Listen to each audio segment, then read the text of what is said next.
Assalamu alaikum dear viewers, welcome back to my another video. Hope you guys all are doing well and I'm also fine, alhamdulillah. In this video, as you can see, which is Oriental Frill Modern Shirtnet Champion Male. আজকে অনেকদিন পর রোদ উঠলো, তাই ভাবলাম যে আপনাদের মাঝে একটা ছোট্ট একটা ভিডিও শেয়ার করি।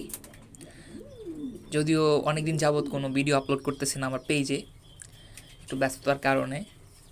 তো এখন আজকে একটু ফ্রি, তো দুপুর টাইম এখন চলতেছে, তাই ভাবলাম যে একটা ছোট ভিডিও শেয়ার করি এবং আমার ওরিয়েন্টাল ফ্রিলগুলোর একটা আপডেট দেই আপনাদের মাঝে। তো এখন ওরা রেস্টে আছে, যদিও 1 মাস হয়ে গেছে। আর ইতিমধ্যে আমি একটা ব্ল্যাকলেস বেবি পাইছি। এই ভিডিওতে আমি দেখাবো বেবিটার কন্ডিশন কেমন এখন বর্তমানে। তো রেস্টে দেওয়ার কারণ হচ্ছে এখন প্রায় তীব্র শীত চলতেছে, এর জন্য আমি ওইভাবে কোনো ব্রিডিংয়ে ফোকাস করতেছি না। আর শীতের টাইমে কবুতরের ঠান্ডা সর্দি এগুলো লেগেই থাকে, যার জন্য আমি এখন ওদেরকে রেস্টে দিয়ে রাখছি।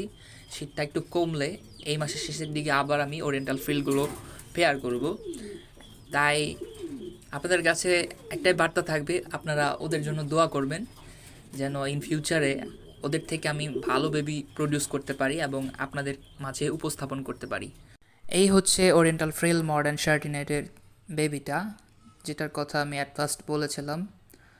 তো ডে বাই ডে ও বড় হচ্ছে, এখন ওর কোয়ালিটি স্ট্যান্ডার্ড ওইভাবে বোঝা যাবে না যদিও। সো আপনারা ওর জন্য দোয়া করবেন। আল্লাহ হাফেজ এভরিওয়ান।